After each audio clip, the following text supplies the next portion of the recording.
اعوذ باللہ من الشیطان الرجیم بسم اللہ الرحمن الرحیم۔ سورۃ الصاد کا یہ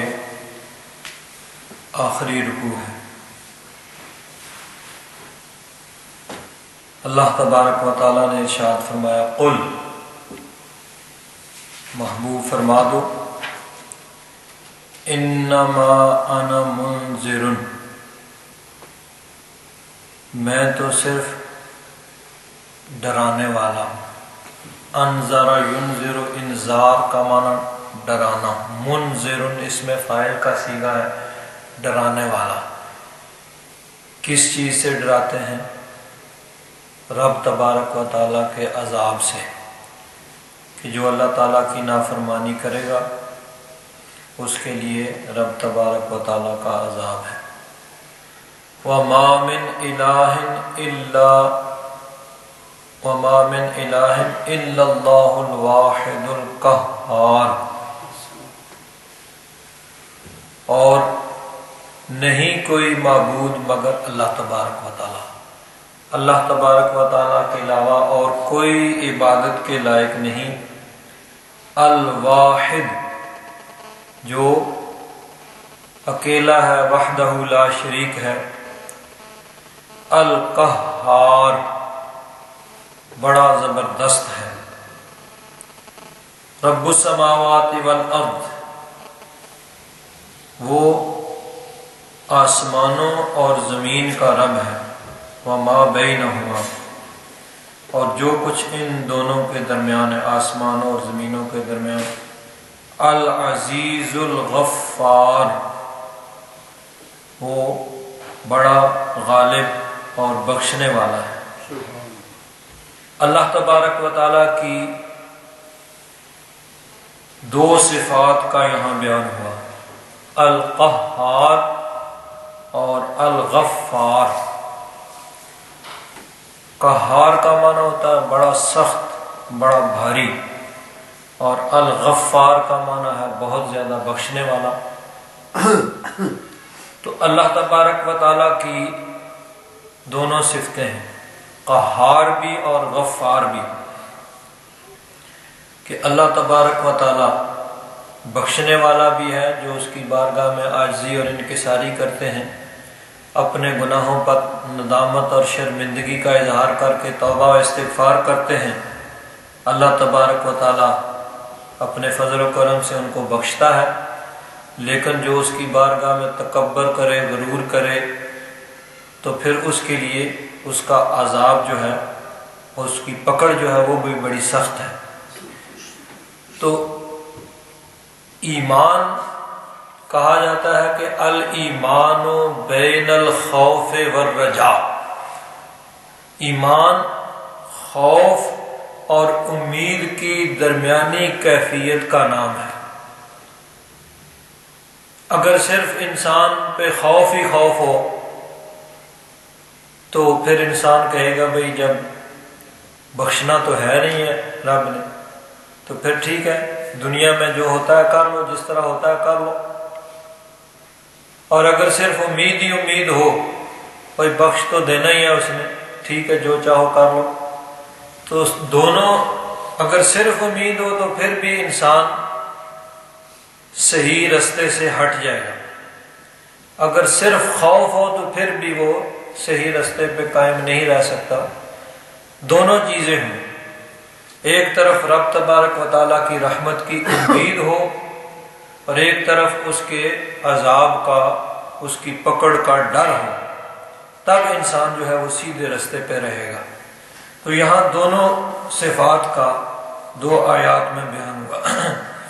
پہلی آیات میں القہار، اللہ تبارک و تعالیٰ کی صفت بیان ہوئی، اور دوسری آیت میں الغفار، کہ اللہ تبارک و تعالیٰ قہار بھی ہے، اگر پکڑے تو اس کی پکڑ سے کوئی بچ نہیں سکتا، اور کوئی بچا نہیں سکتا، کوئی چھڑا نہیں سکتا، اور بخشنے والا اتنا ہے کہ رب تبارک و تعالیٰ کی رحمتیں وسیع ہیں، بے پایہ ہیں، بے حد و بے شمار ہیں۔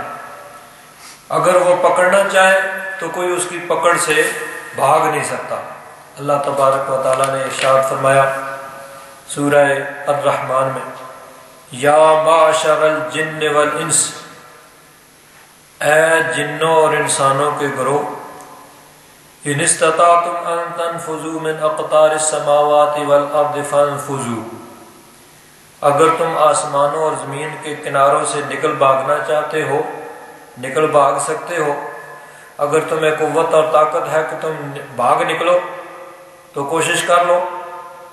لا تنفذون الا بسلطان، تم رب تبارک و تعالیٰ کی پکڑ سے کہیں نہیں بھاگ سکتے کہ اگر اللہ تبارک و تعالیٰ جب پکڑنا چاہے تو پھر اس کی پکڑ سے نہ کوئی بھاگنے کا راستہ ہے نہ کوئی چھڑانے والا ہے۔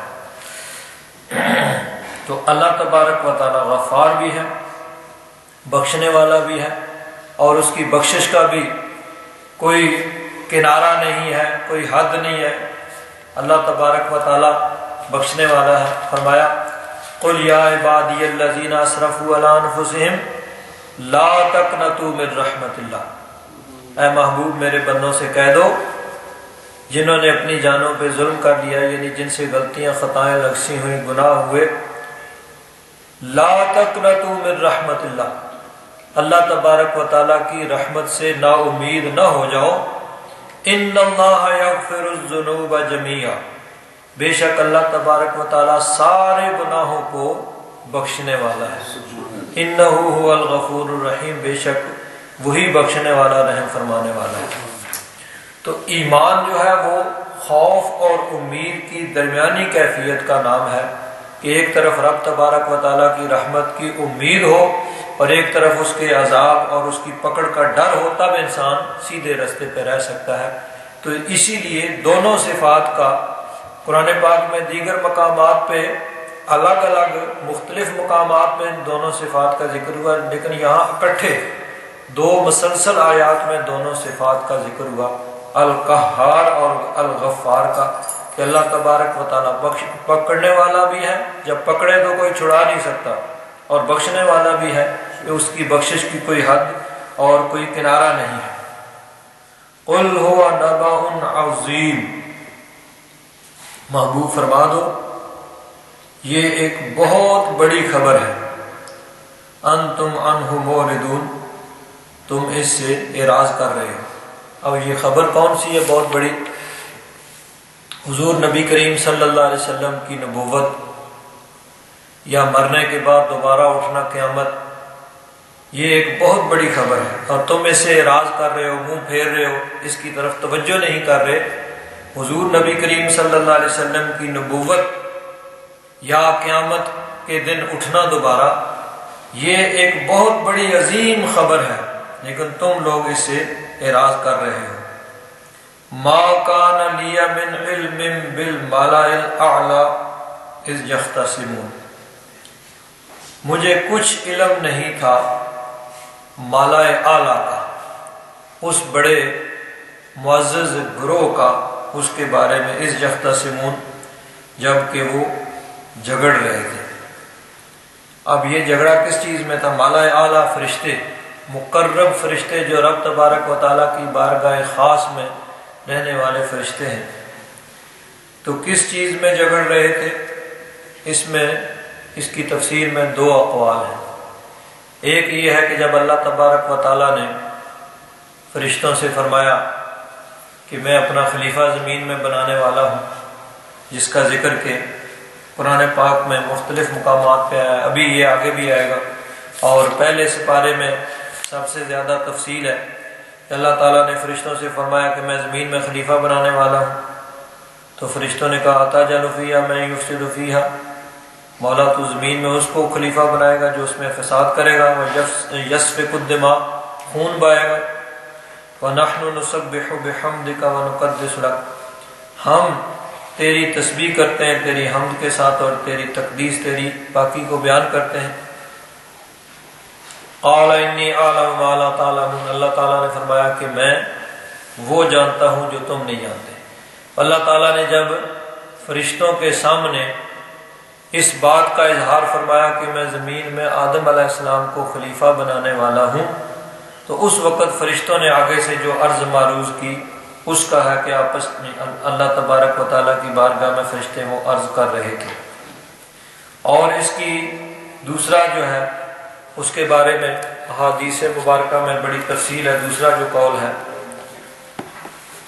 نبی کریم صلی اللہ علیہ وسلم کا ارشاد گرامی ہے، حضرت معاذ بن جبل رضی اللہ تعالیٰ عنہ روایت کرتے ہیں کہ ایک دن رسول اللہ صلی اللہ علیہ وسلم کو صبح کی نماز کے لیے آنے میں کافی تاخیر ہو گئی۔ حضور نبی کریم صلی اللہ علیہ وسلم کافی تاخیر سے، دیر سے فجر کی نماز کے لیے تشریف لائے، حتیٰ کہ قریب تھا کہ ہم سورج کو دیکھ لیتے، یعنی سورج نکلنے کے قریب ہو گیا۔ پھر آپ جلدی جلدی تشریف لائے، پس نماز کی اقامت کہی گئی۔ پھر رسول اللہ صلی اللہ علیہ وسلم نے اختصار کے ساتھ نماز پڑھائی، یعنی مختصر، جس میں لمبی قرات نہیں تھی، الحمد شریف اور اس کے بعد کوئی چھوٹی صورت پڑھی، اور رکوع سجدے میں بھی جس طرح 3 مرتبہ تسبیح۔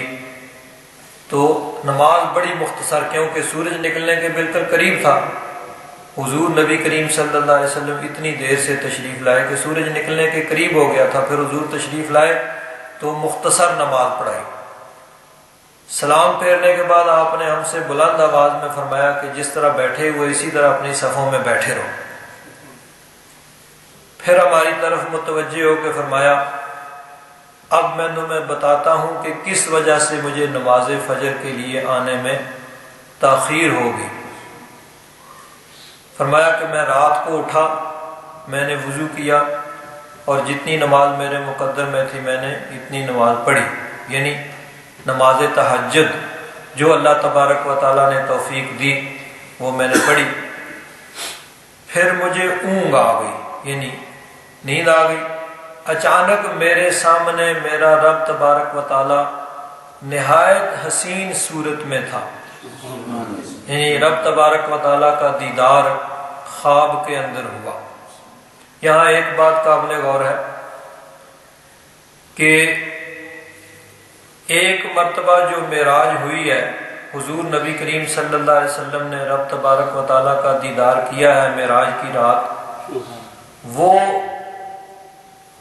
حضور نبی کریم صلی اللہ علیہ وسلم نے جاگتے ہوئے اپنے ان آنکھوں سے رب تبارک و تعالیٰ کا دیدار کیا ہے۔ اس کے علاوہ باقی خواب میں بہت زیادہ کئی مرتبہ معراج ہوئی اور خواب میں رب تبارک و تعالیٰ کا دیدار ہوا، رب تبارک و تعالیٰ کی زیارت سے، اللہ تبارک و تعالیٰ کے دیدار سے حضور مشرف ہوئے۔ تو اب یہ دو الگ الگ واقعات ہیں۔ بعض لوگ اس معراج کو بھی خواب کا واقعہ بتاتے ہیں ان احادیث مبارکہ کی بنا پر کہ دیکھو حضور نے خواب میں دیکھا، تو یہ الگ الگ واقعات ہیں۔ کئی مرتبہ حضور کو معراج ہوا اور کئی مرتبہ رب تبارک و تعالیٰ کے دیدار سے مشرف ہوئے، لیکن جو معراج معروف، جو معراج کا واقعہ بیان کیا جاتا ہے، اس میں حضور نے جاگتے ہوئے اپنے ان سر کی آنکھوں سے رب تبارک و تعالیٰ کا دیدار کیا تھا۔ اور ام المومنین حضرت عائشہ صدیقہ رضی اللہ تعالیٰ عنہ، آپ کا بھی جو ایک ارشاد ہے اس سے بھی مراد یہی ہے کہ خواب میں متعدد مرتبہ حضور کو رب تبارک و تعالیٰ کا دیدار ہوا، خواب میں معراج ہوئے۔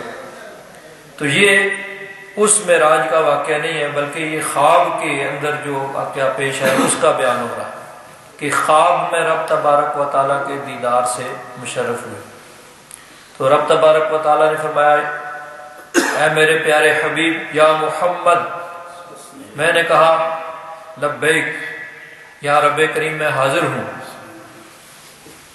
رب تبارک و تعالیٰ نے ارشاد فرمایا کہ الملا الاعلی، یہ ملائکہ مقربین جو ہیں وہ کس چیز میں بحث کر رہے ہیں؟ فیما یختصم الملا الاعلی، کہ یہ مالا اعلیٰ کے فرشتے کس چیز میں بحث کر رہے ہیں؟ میں نے کہا اے میرے رب مجھے معلوم نہیں۔ 3 بار یہ بات ہوئی۔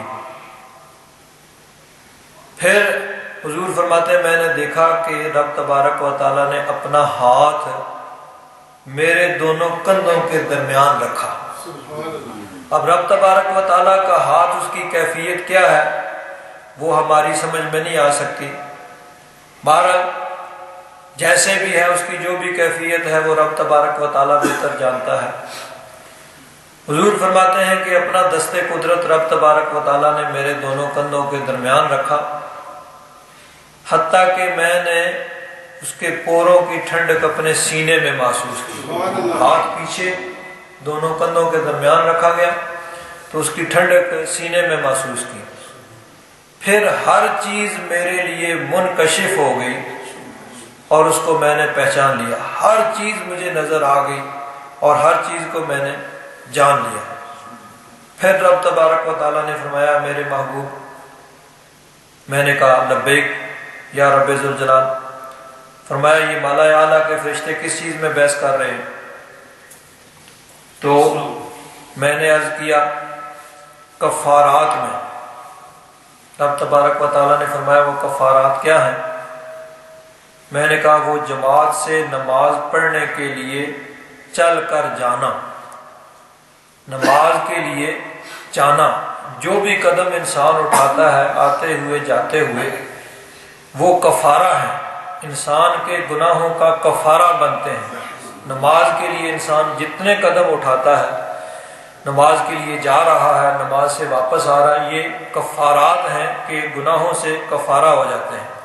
اور نمازوں کے بعد مساجد میں بیٹھنا یہ بھی کفارات میں سے، یعنی یہ بھی انسان کے گناہوں کا کفارہ ہو جاتا ہے۔ اور مشقت کے وقت کامل وضو کرنا،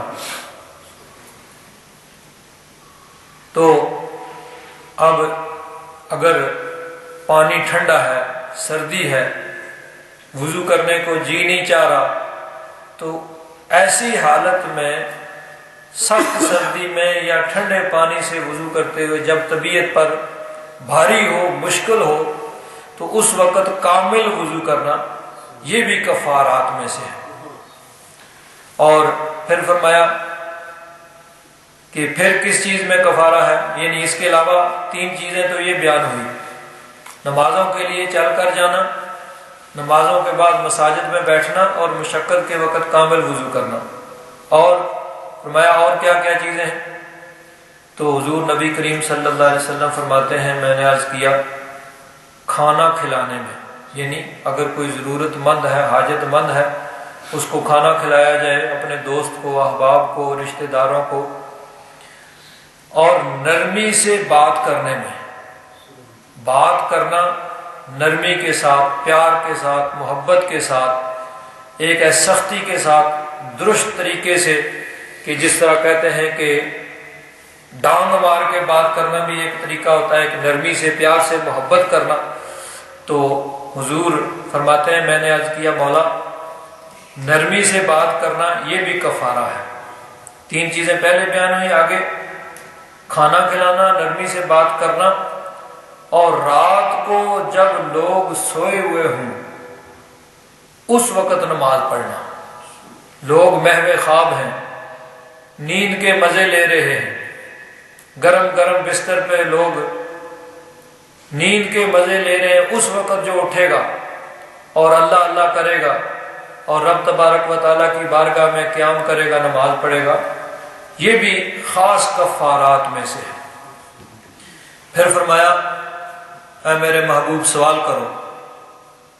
تو حضور نبی کریم صلی اللہ علیہ وسلم فرماتے ہیں میں نے رب کی بارگاہ میں یہ سوال کیا اللہم انی اسألک، اے مولا کریم میں تجھ سے نیکی کا سوال کرتا ہوں، انی اسألک فعل الخیرات و ترک المنکرات و حب المساکین، یعنی نیک کام کرنے کا اس کی توفیق عطا فرما، اور برے کاموں کو ترک کرنے کا، ان سے بچنے کی توفیق عطا فرما، اور مساکین سے محبت، مسکین جو یعنی جن کے پاس کچھ نہیں ہے، جن کو لوگ پوچھتے نہیں ہیں، جن کو کوئی اہمیت نہیں دیتا ہے، ان کی محبت میرے دل میں ڈال دے۔ وَأَن تَغْفِرَ لِي وَتَرْحَمَنِي، کہ تو مجھے بخش دے، مجھ پہ رحم فرما۔ وَإِذَا أَرَدْتَ فِتْنَةً فِي الْقَوْمِ فَاقْبِضْنِي بِغَيْرِ مَفْتُونٍ، کہ جب تو قوم کے اندر فتنہ ڈالنے کا ارادہ فرمائے تو مجھے بغیر فتنہ ڈالے اٹھا لینا، اور میں تجھ سے تیری محبت کا اللہم انی اسألک حبک وحب من یقرب الی حبک، ایسے اعمال جو تجھے یعنی مجھے تیرے قریب کر دیں، تیری محبت کا، اور جو تجھ سے محبت کرتے ہیں ان کی محبت، اور جو اعمال تیری محبت کے قریب کر دیں ان کا میں تجھ سے سوال کرتا ہوں۔ پھر رسول اللہ صلی اللہ علیہ وسلم نے ارشاد فرمایا یہ کلمات برحق ہیں، تم ان کو یاد کر لو، پھر ان کو پڑھاؤ۔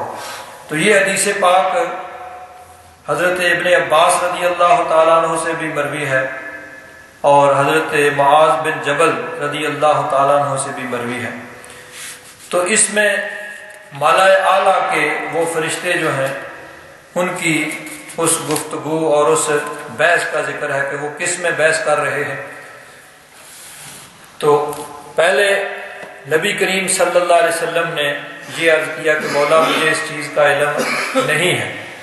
پھر جب رب تبارک و تعالیٰ نے اپنے فضل و کرم سے وہ علوم عطا فرما دیے، پھر جب رب تبارک و تعالیٰ نے پوچھا تو حضور نبی کریم صلی اللہ علیہ وسلم نے وہ تمام چیزیں بتا دی جس بارے میں فرشتے جو ہیں وہ بحث کر رہے تھے۔ تو نبی کریم صلی اللہ علیہ وسلم کا علم جو ہے علماء فرماتے ہیں کہ تدریجی ہے، آہستہ آہستہ یعنی اس میں اضافہ ہوتا رہا۔ حضور نبی کریم صلی اللہ علیہ وسلم کے وصال سے پہلے قرآن پاک کی جب نزول مکمل ہوا اس وقت حضور نبی کریم صلی اللہ علیہ وسلم کا علم شریف بھی مکمل ہو گیا۔ تو اس وقت حضور نبی کریم صلی اللہ علیہ وسلم کو ما کانا و ما یکون کا علم عطا فرما دیا گیا تھا، جو ہو چکا اور جو ہونے والا ہے اس سب کا علم اللہ تبارک و تعالیٰ نے اپنے محبوب کو عطا فرما دیا، یا جس چیز کا علم مخلوق کو عطا کیا جانا ممکن تھا اللہ تبارک و تعالیٰ نے وہ علم اپنے محبوب کو عطا فرما دیا۔ اب اس میں باقی جتنی بھی روایات اس طرح کی آئیں گی جس میں اس چیز کا ذکر ہو کہ فلاں چیز کا علم نہیں تھا، فلاں کا علم نہیں تھا، وہ ساری روایات اس کے ذریعے سے ان کی تشریح ہو جائے گی۔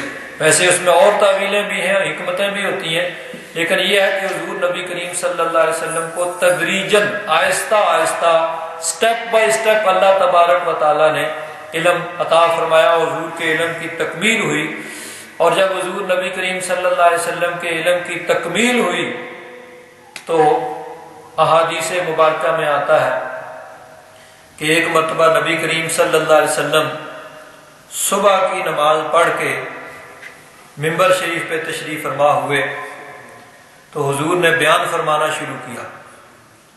ظہر کی اذان تک حضور بیان فرماتے رہے۔ ظہر کی اذان ہوئی، حضور نے ظہر کی نماز پڑھائی، پھر بیان فرمانا شروع کر دیا۔ عصر کی نماز تک حضور بیان فرماتے رہے، پھر عصر کی اذان ہوئی، عصر کی نماز پڑھائی، پھر حضور نے منبر پہ تشریف رکھ کے بیان فرمانا شروع کر دیا۔ مغرب تک حضور بیان فرماتے رہے، یعنی صبح سے مغرب تک ظہر عصر کا درمیان میں جو وقفہ ہوا حضور بیان فرماتے رہے۔ اور کیا بیان فرمایا؟ ما کانا و ما یکون، جو پہلے ہو چکا وہ بھی بیان فرما دیا، اور جو بعد میں ہونے والا ہے اس کو بھی بیان فرما دیا۔ حضرت عمر فاروق فرماتے ہیں کہ حتی دخل اہل الجنت منازلہم و اہل النار منازلہم، جنتی جنت میں چلے جائیں گے، جہنمی جہنم میں چلے جائیں گے، اس وقت تک جو کچھ ہونا ہے حضور نے سب بیان فرما دیا۔ فَحَافِظَهُ مَنْ حَافِظَهُ وَنَسِيَهُ مَنْ نَسِيَهُ، جس کو جو یاد رہا وہ یاد رہا، اور جو بھول گیا وہ بھول گیا۔ اور صحابہ فرماتے ہیں بعض اوقات ایسے واقعات رونما ہوتے ہیں کہ جن کو ہم بھول چکے تھے لیکن جب وہ واقعہ رونما ہوتا ہے تو ہمیں یاد آ جاتا ہے کہ یہ تو حضور نے بیان فرما دیا تھا اس وقت۔ تو اللہ تبارک و تعالیٰ نے حضور نبی کریم صلی اللہ علیہ وسلم کو آہستہ تدریجاً سٹیپ بائی سٹیپ علم جو ہے وہ عطا فرمایا کہ قرآن پاک کے نزول کے وقت جب قرآن پاک کا نزول مکمل ہو گیا تو حضور نبی کریم صلی اللہ علیہ وسلم کا علم بھی مکمل ہو گیا۔ تو یہاں بھی یہی ہے، ما کان لی من علم، یا کانا ماضی کا صیغہ ہے کہ مجھے علم نہیں تھا، پہلے نہیں تھا، جب رب تبارک و تعالیٰ نے عطا فرما دیا تو پھر ہو گیا۔ ما کان لی من علم بالملائ الاعلی اذ یختصمون، ملائ اعلیٰ کے فرشتے وہ رب تبارک و تعالیٰ کی بارگاہ خاص کے مقرب فرشتے جب بحث کر رہے تھے تو مجھے اس کا علم نہیں تھا۔ ان یوحی الی الا انما انا نذیر مبین، کہ میری طرف تو یہی وحی کی جاتی ہے کہ میں تو واضح ڈرانے والا ہوں، رب تبارک و تعالیٰ کے عذاب سے ڈرانے والا ہوں، جو اس کی نافرمانی کرے گا اس کو اس کے عذاب سے ڈرانے والا ہوں۔ اذ قال ربک للملائکۃ،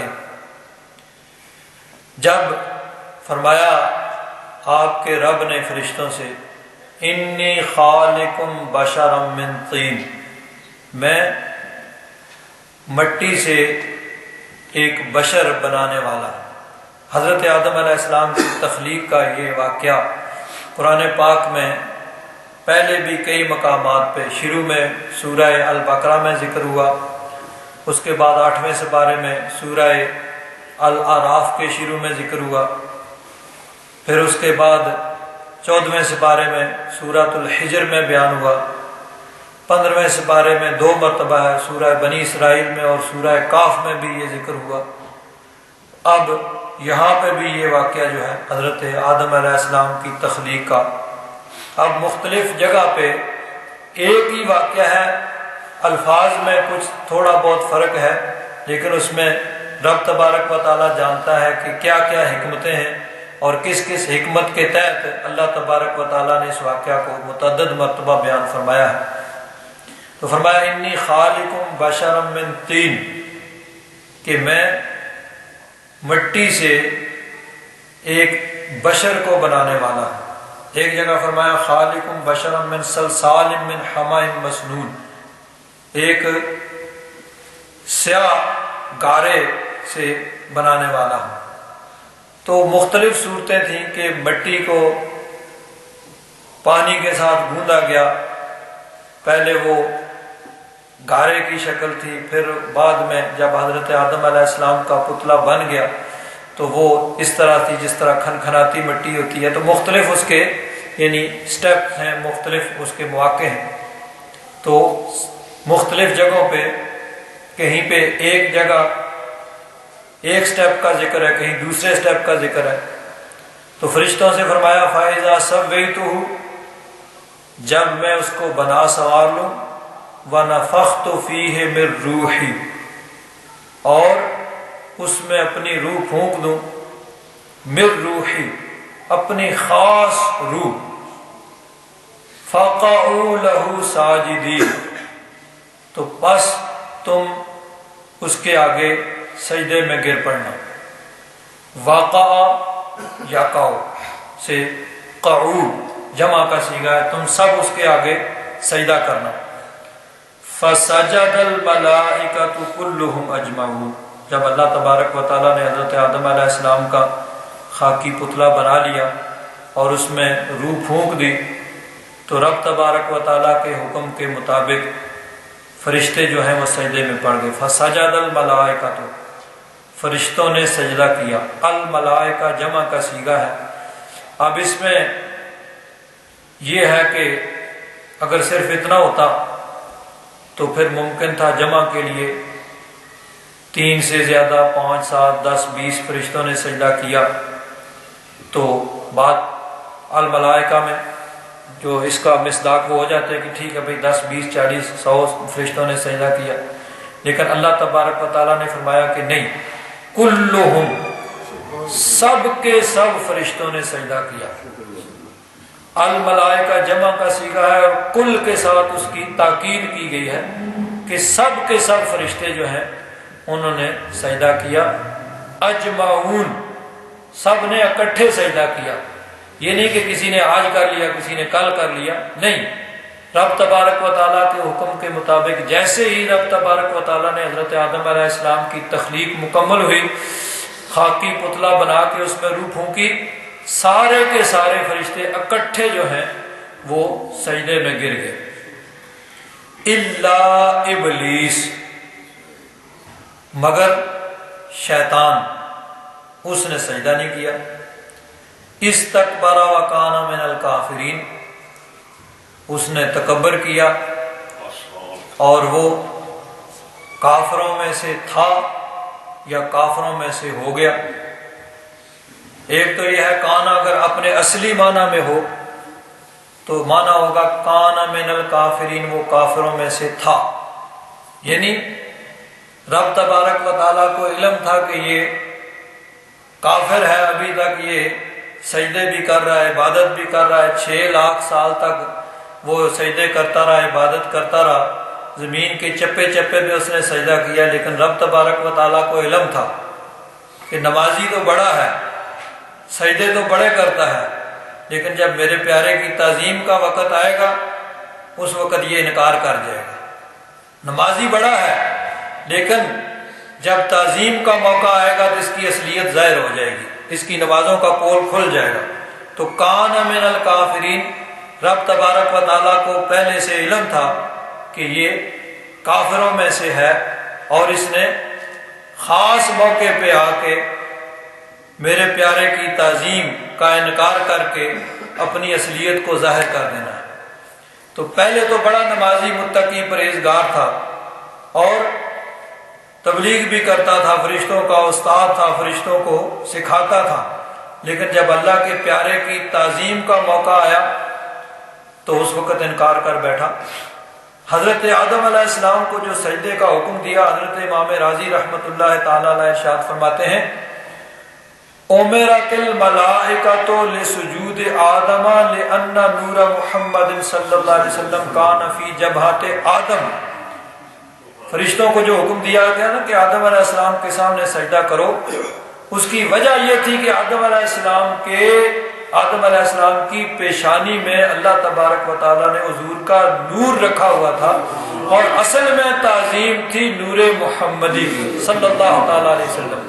تو جب تعظیم کا موقع آیا تو اصلیت ظاہر ہو گئی، ہے تو بڑا نمازی ہے، لیکن جب اللہ کے پیارے کی تعظیم کا موقع آیا تو انکار کر بیٹھا. تو کان من الکافرین، یہ کافروں میں سے تھا، پہلے ہی کافروں میں سے تھا لیکن چھپا ہوا تھا، اب اصلیت ظاہر ہو گئی. اور اگر کانا سارا کے معنی میں ہو، کانا کبھی سارا کے معنی میں بھی استعمال ہوتا ہے، تو اس کا معنی ہوتا ہے ہو جانا. تو ہو گیا کافروں میں سے. پہلے تو نمازیں پڑھتا رہا، جب تک نمازیں پڑھتا رہا اس وقت یعنی وہ نمازی اور مسلمان ہی اس کو شمار کیا جاتا تھا، لیکن اس نے اپنی اصلیت ظاہر کر دی. جب تعظیم کا موقع آیا تو کافروں میں سے ہو گیا. قال، اللہ تبارک و تعالیٰ نے ارشاد فرمایا یا ابلیسو، اے ابلیس، ما منعک، کس نے تجھے روکا، ان تسجدا، کہ تو سجدہ کرتا، لما خلقت بیدی، جس کو میں نے اپنے دونوں ہاتھوں سے بنایا ہے. اس کو سجدہ کرنے سے کس چیز نے تجھے روکا؟ کیوں نہیں تجھے نے سجدہ کیا؟ تو جانتا نہیں کہ میں نے اپنے دستے قدرت سے آدم علیہ السلام کو بنایا ہے اور سجدے کا حکم دیا اور تو نے انکار کر دیا. انسان کے لیے یہ کتنا بڑا شرف ہے کہ اللہ تبارک و تعالیٰ فرماتا ہے میں نے اپنے دونوں ہاتھوں سے آدم علیہ السلام کا پتلا بنایا ہے. باقی جتنی مخلوقات ہیں رب تبارک و تعالیٰ نے لفظ کن سے ان کو پیدا کیا. زمین، آسمان، جنت، دوزخ، عرش و کرسی، ساری چیزیں. کسی چیز کے بارے میں رب تبارک و تعالیٰ نے یہ نہیں فرمایا کہ میں نے کرسی کو، عرش کو، جنت کو اپنے ہاتھ سے بنایا ہے، لیکن انسان کے متعلق فرمایا کہ لما خلقت بیدی، جس چیز کو میں نے اپنے دونوں ہاتھوں سے بنایا ہے تو نے اس کے آگے سجدہ نہیں کیا. کس چیز نے تجھے روکا؟ استکبرتا، کیا تو نے تکبر کیا؟ ام کنت من العالین، یا تو تھا ہی بڑائی چاہنے والوں میں؟ قال انا خیر منہ، آگے سے ابلیس شیطان کہنے لگا میں اس سے بہتر ہوں، خلقتنی من نار و خلقتہ من طین، تو نے مجھے آگ سے پیدا کیا اور اسے مٹی سے پیدا کیا۔ تو یہ گویا اس کی ایک منطقیانہ فلسفیانہ دلیل تھی کہ آگ جو ہے وہ مٹی سے بہتر ہوتی ہے۔ کس طرح؟ مٹی کا ڈھیلا یہاں سے چھوڑے تو نیچے کی طرف جائے گا، آگ کو جلائیں تو آگ اوپر کی طرف جاتی ہے۔ تو اس سے اس نے استدلال کیا کہ آگ مٹی سے بہتر ہے، میں آگ سے پیدا کیا گیا ہوں، یہ مٹی سے پیدا کیا گیا ہے، اس لیے آگ چونکہ مٹی سے بہتر ہے، میں اس سے بہتر ہوں، تو جو افضل ہے وہ مفضول کو، جو بہتر ہے، جو کم درجے والے کو کس طرح سجدہ کرے؟ تو میں اس کے آگے کیوں سجدہ کروں؟ میری شان کے لائق نہیں ہے کہ جو کم تر میری شان سے ہے میں اس کے آگے سجدہ کروں۔ تو اب علماء فرماتے ہیں کہ یہ جو اس کی دلیل سی گے کہ آگ مٹی سے بہتر ہے، یہ بھی اس کا اپنا خیال تھا، ورنہ یہ بات درست نہیں ہے کہ آگ مٹی سے بہتر ہے۔ کیونکہ دیکھیے آگ جل رہی ہو، اس کے اوپر مٹی ڈال دیں، آگ بجھ جائے گی، اور مٹی کو آگ جلا نہیں سکتی، آگ جلتی رہے مٹی پھر بھی وہ مٹی رہے گی۔ تو اسی طرح دیکھیے مٹی میں بیج ڈالا جاتا ہے، اس سے فصل اگتی ہے، پودے نکلتے ہیں، پھول کھلتے ہیں، پھل، یہ سب کچھ مٹی۔ اور آگ کا کیا کام ہے؟ آگ میں جو چیز ڈالو وہ جل جاتی ہے۔ تو بہتر تو وہ ہے نا جس سے پودے نکلتے ہیں، پھل نکلتے ہیں، پھول کھلتے ہیں، فصلیں پکتی ہیں، نہ وہ جو کہ ہر چیز کو جلا دیتی ہے۔ اسی طرح مختلف توجیحات جو ہیں وہ علماء نے بیان کی ہیں کہ مٹی جو ہے وہ بہرحال آگ سے افضل ہے، اور سب سے بنیادی بات یہ ہے کہ افضلیت کا معیار وہ رب تبارک و تعالیٰ کے حکم پر ہے۔ جب رب تبارک و تعالیٰ نے سجدے کا حکم دیا تو آدم علیہ السلام افضل ہیں، شیطان کو حکم دیا گیا کہ تو سجدہ کر، مطلب تو اس سے کم درجہ ہے۔ اب اس کے اپنے خیالات رب تبارک و تعالیٰ کے حکم کے مقابلے میں اس نے اپنے خیالات پیش کیے، تو اس نے یہ دلیل دی کہ میں آگ سے پیدا کیا گیا ہوں، آگ بہتر ہے، آدم علیہ السلام کو مٹی سے پیدا کیا گیا، مٹی کم درجے کی ہے، تو میں بہتر ہو کر جو مجھ سے کم درجے کا اس کو کیوں سجدہ کروں؟ اب دیکھیے اللہ تبارک و تعالیٰ سے بڑا عالم تو کوئی نہیں ہے، شیطان کے پاس جو علم تھا رب تبارک و تعالیٰ کا دیا ہوا تھا، رب تبارک و تعالیٰ چاہتا تو اس کی ایک دلیل کے 100 توڑ بیان فرماتا، لیکن رب تبارک و تعالیٰ نے اس کی دلیل کا آگے سے توڑ نہیں بیان کیا، حکم دیا فخرج منہا فإنک رجیم، نکل جا تو مردود ہے، تو اس قابل ہی نہیں ہے کہ اب تجھ سے منہ لگایا جائے۔ تو رب تبارک و تعالیٰ نے اس کی دلیل کا توڑا نہیں ہے، بلکہ حکم دیا کہ نکل جا، اور یہی علاج ہے کہ بجائے اس کے کہ مناظرہ کیا جائے، بس ٹھیک ہے بھائی ضرورت ہی نہیں ہے بات کرنے کی، اس طرح کے شیطان یا شیطان کے گروہ سے اس طرح بات چیت مناظرہ کرنے کی ضرورت ہی نہیں ہے، بھائی ٹھیک ہے رب تبارک و تعالیٰ نے نہیں مناظرہ کیا اور کہا فخرج منہا فإنک رجیم، نکل جا تو مردود ہے، وإن علیک لعنتی الی یوم الدین، قیامت کے دن تک تجھ پر لعنتیں برستی رہیں گی۔ اب وہ بھی پھر بھی نکال دیا گیا، لیکن پھر بھی ابھی بھی وہ آگے سے اور بات چیت کا کہنا قال رب فانظرنی الی یوم یبعثون،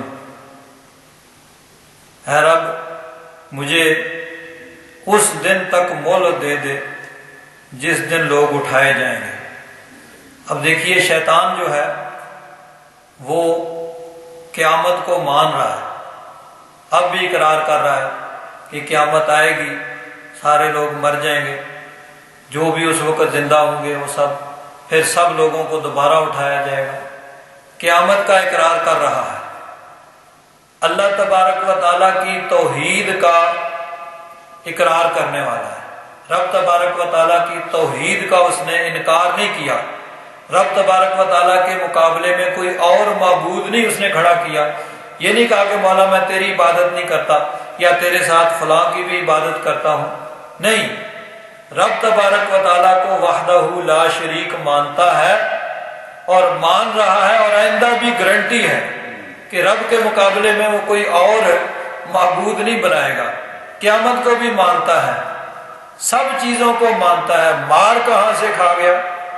ایک ہی بات بس اس کو وہ اس سے مارا گیا، تعظیم کا انکار کر بیٹھا کہ رب تبارک و تعالیٰ نے حکم دیا، تعظیم نہیں کی، وہاں سے مار کھا بیٹھا۔ تو حضرت جبریل علیہ السلام وہ بھی موحد ہیں، اللہ تعالیٰ کو وحدہ لا شریک مانتے ہیں، سارے فرشتے موحد ہیں، ابلیس بھی موحد ہے، اللہ تعالیٰ کو وحدہ لا شریک مانتا ہے، لیکن دونوں کی توحید میں زمین آسمان کا فرق ہے۔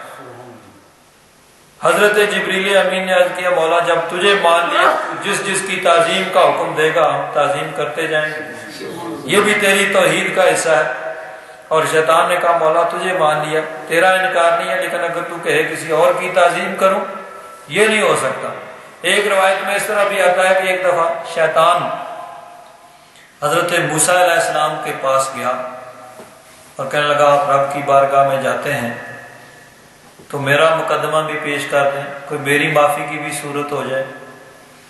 حضرت موسیٰ علیہ السلام گئے کوہ طور پہ، رب تبارک و تعالیٰ سے ہم کلامی کے شرف سے مشرف ہوئے، بات چیت ہوئی، جب چلنے لگے تو عرض کیا مولا شیطان وہ بھی عرض کر رہا تھا، بیچارہ بڑی عبادت کرتا رہا، 6 لاکھ سال تک عبادت کرتا رہا، ایک بات سے مارا گیا، کیا اس کی معافی کی بھی کوئی صورت ہو سکتی ہے؟ رب تبارک و تعالیٰ نے فرمایا کیوں نہیں، اس کو بھی معافی مل سکتی ہے۔ عرض کیا مولا کیسے؟ فرمایا اسے کہو جا آدم علیہ السلام کی قبر پہ جا کے سجدہ کر دے، معافی مل جائے گی۔ حضرت موسیٰ علیہ السلام واپس آئے، رستے میں کھڑا ہے شیطان، اللہ کے پیارے کریم کوئی بات چیت ہوئی میرے بارے میں؟ حضرت موسیٰ علیہ السلام بڑے خوش، فرمایا ہاں ہو گئی۔ رب تبارک و تعالیٰ نے فرمایا کہ بس آدم علیہ السلام کی قبر کو جا کے سجدہ کر دے، تجھے معافی مل جائے گی۔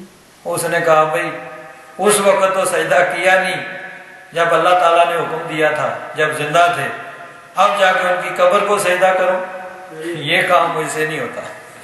تو فرمایا پھر تیری بخشش بھی نہیں ہو سکتی، یہی تیری بخشش کا ذریعہ ہے۔ تو مارا کہاں سے گیا؟ اللہ کے پیاروں کی تعظیم کا انکار کر کے وہ جو ہے اس کی ساری باتیں جو اس کے منہ پہ مار دی گئیں اور اس کو مردود بنا کے اور لعنتی بنا کے اس کو رب کی بارگاہ سے نکال دیا گیا۔ تو اب کہتا ہے کہ مجھے اس دن تک مہلت دے دے جس دن لوگ اٹھائے جائیں گے۔ مطلب یہ تھا کہ موت سے بچ جاؤں، موت تو پہلے ہوگی نا، جب دوبارہ لوگ اٹھائے جائیں گے تو اس کے بعد تو موت ختم ہو جائے گی۔ اور دوسرا یہ بھی ہو کہ رب تبارک و تعالیٰ نے فرمایا کہ ہر ایک کو موت کا ذائقہ چکھنا ہے، جب مجھے مہلت مل جائے گی تو موت سے بچ جاؤں گا، تو رب کا وہ کلام بھی جھوٹا ہو جائے گا۔ اللہ تعالیٰ نے فرمایا فَإِنَّكَ مِنَ الْمُنظَرِينَ، تجھے مہلت ہے اِلَىٰ يَوْمِ الْوَقْتِ الْمَعْلُومِ، ایک معلوم وقت تک، جس دن اٹھائے جائیں گے اس دن تک نہیں بلکہ جس دن قیامت آئے گی۔ ایک روایت میں آتا ہے کہ جب قیامت آئے گی تو پھر حضرت اسرائیل کو حکم ہوگا کہ اس شیطان کا روح بھی قبض کرو، بھاگتا پھرے گا، زمین کے اندر دنسنے کی کوشش کرے گا، لیکن اس کی روح اس وقت قبض کر لی جائے گی۔ تو اس کو مہلت دی گئی ہے جس دن پہلا نفخہ ہوگا، جبکہ یعنی جس وقت سور پھونکا جائے گا اور سب کے سب زندہ انسان جو ہیں مر جائیں گے، اس وقت اس نے مہلت مانگی تھی اس وقت تک جبکہ دوبارہ زندہ کیا جائے گا، لیکن اس وقت تک اس کو مہلت نہیں ملی، بلکہ اس کو مہلت ملی ہے اس وقت تک کہ جب پہلا نفخہ ہوگا، پہلی دفعہ سور پھونکا جائے گا اور سب لوگ مر جائیں گے، اس وقت شیطان پر بھی موت طاری ہو جائے گی۔ اس نے کہا چلو اتنا بھی کافی ہے، اس وقت تک تو اب مہلت مل گئی نا، اب گارنٹی مل گئی کہ اس وقت تک نہیں مرنا۔ اب یہ بولا فَبِعِزَّتِكَ لَأُغْوِيَنَّهُمْ أَجْمَعِينَ، مولا کریم تیری عزت کی قسم اب میں سب کو گمراہ کروں گا، آدم علیہ السلام کی اولاد جو ہے نا اس کو سب کو گمراہ کروں گا، الا عبادک منہم المخلصین، مگر تیرے جو مخلص بندے ہیں ان پہ میرا داؤ نہیں چلے گا، وہ میرے وسوسے میں نہیں آئیں گے، وہ میری بات کو نہیں مانیں گے، میرے پیچھے نہیں چلیں گے، اور میں ان کو گمراہ نہیں کر سکوں گا۔ قال فالحق والحق اقول، رب تبارک و تعالیٰ نے فرمایا حق بات تو یہی ہے، والحق اقول، اور میں حق ہی کہتا ہوں، حق سچ اور درست بات ہی میں کہتا ہوں۔ حق بات کیا ہے؟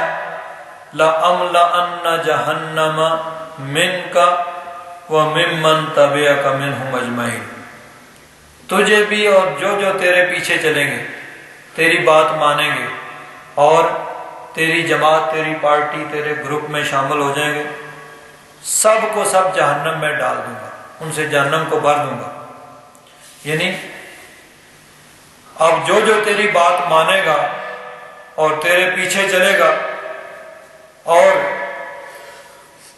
میری بات کو نہیں مانے گا، نبیوں کی اتباع نہیں کرے گا، نبیوں کی اطاعت اور فرما برداری نہیں کرے گا، تو سب کو میں جہنم کے اندر ڈال دوں گا۔ دیکھیے اللہ تبارک و تعالیٰ نے واضح کلیئر فرما دیا کہ شیطان اور جو بھی شیطان کی بات مانے گا، شیطان کے پیچھے لگ کے بد عقیدگی کو اختیار کرے گا، بد عملی کو اختیار کرے گا، دنیا میں جتنے بھی گناہ اور نافرمانیاں ہیں اس کا اصلی پیچھے سے محرک جو ہے شیطان ہے، اور شیطان کا گروپ ہے، تو اسی کے بات مان کر، اسی کے پیچھے لگ کر سب جو ہے غلط کام ہوتے ہیں۔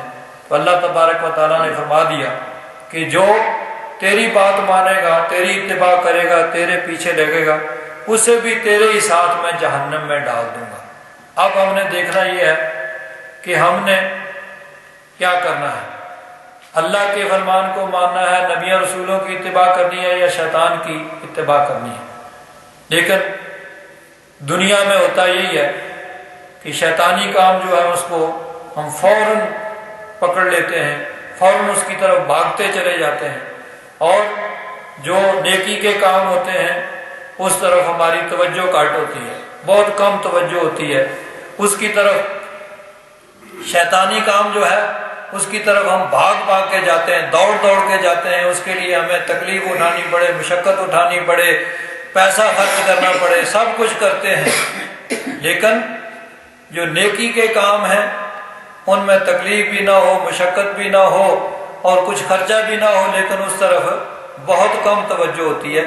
تو شیطان کی طرف زیادہ، اس کے پیچھے لگنے کی طرف زیادہ ہماری توجہ ہوتی ہے، اللہ رسول کے فرمان کی طرف کم توجہ ہوتی ہے۔ تو اللہ تعالیٰ نے پہلے ہی فرما دیا لَأَمْلَأَنَّ جَهَنَّمَ مِنْكَ وَمِمَّنْ تَبِعَكَ مِنْهُمْ أَجْمَعِينَ، اے مردود شیطان تجھے بھی جہنم میں ڈالوں گا، اور تیرے پیچھے لگنے والے، تیری بات مان کے گمراہ ہونے والے، بد عقیدگی اور بد عملی اختیار کرنے والے، ان کو بھی تیرے ساتھ جہنم میں ڈال دوں گا۔